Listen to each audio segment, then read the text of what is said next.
Hey guys, welcome to my channel. I am NinjaGuyX and today I would like to talk about my impression on the pre-early access of Death Carnival on Google Stadia. I am one of the lucky few who has been chosen to test it along with a handful of people. I am under NDA, but the Death Carnival devs has given us the okay to talk about our experience without showing any footage of the game. We'll be talking about the stage that we've played in, the mechanics, and the overall fun factor of the game. Before I start, I just want to let you guys know that since this is a pre-early access, everything that I talk about today may change at some point. So now that this is out of the way, let the fun begin!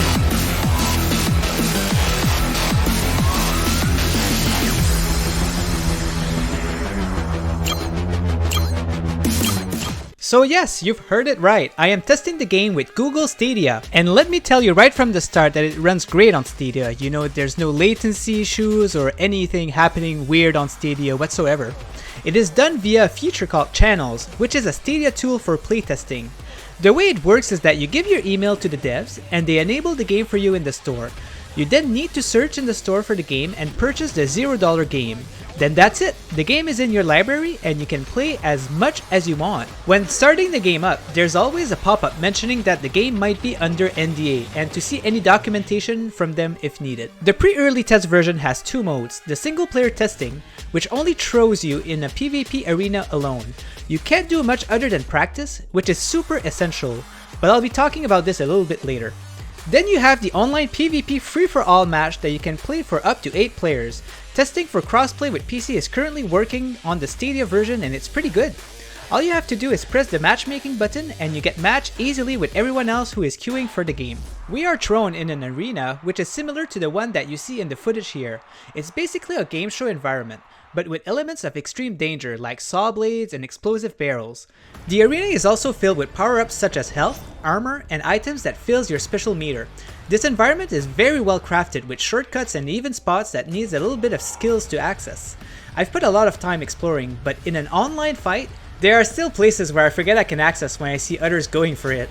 I love that mastering the environment takes so much time to do. Okay, my favorite part. Let's talk about the mechanics. Before you start the game, you can select 3 types of class: offense, defense, or support. Offense is definitely the best in my opinion. I tried defense once or twice, but he's just too slow and doesn't do a lot of damage. I think that they could be good with some practice, but the learning curve is a little too advanced for the moment. The basic movement is the left thumbstick to move your character, and the right thumbstick to aim and shoot. Just a small note that the Stadia controller is fully supported with rumble features already. The shooting happens automatically as soon as you aim, but you have to watch yourself because if you shoot for too long, there's going to be a cooldown for you to reload. You have a handful of skills that your character can use. You have up to 3 dashes that you can do. You also have a sword slash that you can do every second, and a special that you can execute. Let's dive into them a little bit. The dashes is one of the most important mechanic in the game. While dashing, you are invulnerable to any attacks, so it's very important to manage them properly.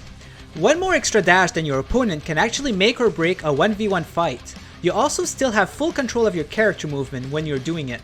This actually have a small learning curve to it. And speaking of curve, this is kind of a strategy that you can do with it. Curving your way around your opponent while dashing is great since your opponent may or may not have trouble following your movements. The sword slash is great. You basically use it to avoid your weapon to have a cooldown during a fight. While shooting your opponent, it's very good to dash towards them and give them a slash or two to lower their health.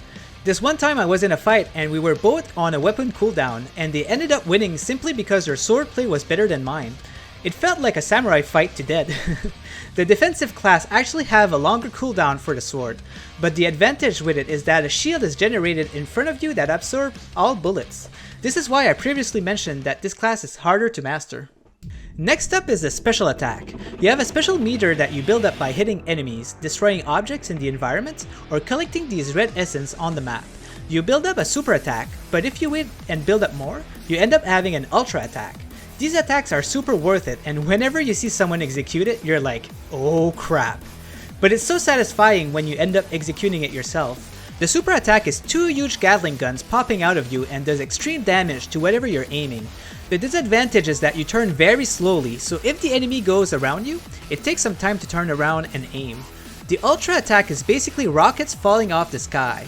The only way to get out of this attack is to escape the opponent's fields of view. If he sees you, you get hit for sure. I don't want to get too much in details with the shops, but you do have access to purchase permanent or temporary power-ups that allows you to make your character stronger during a match. You can pick up cash by destroying enemies. The more kills the enemy has, the more cash you get. But watch out, the cash that the enemy drops can be picked up by another rival if you're not quick enough. Lastly, I'd just like to personally talk about how fun the game is. We were always thrown in the same arena, but it did not feel repetitive to me. There's just so much strategy that goes into it. I really like how skill-based it is. Practicing really makes you a better player in it.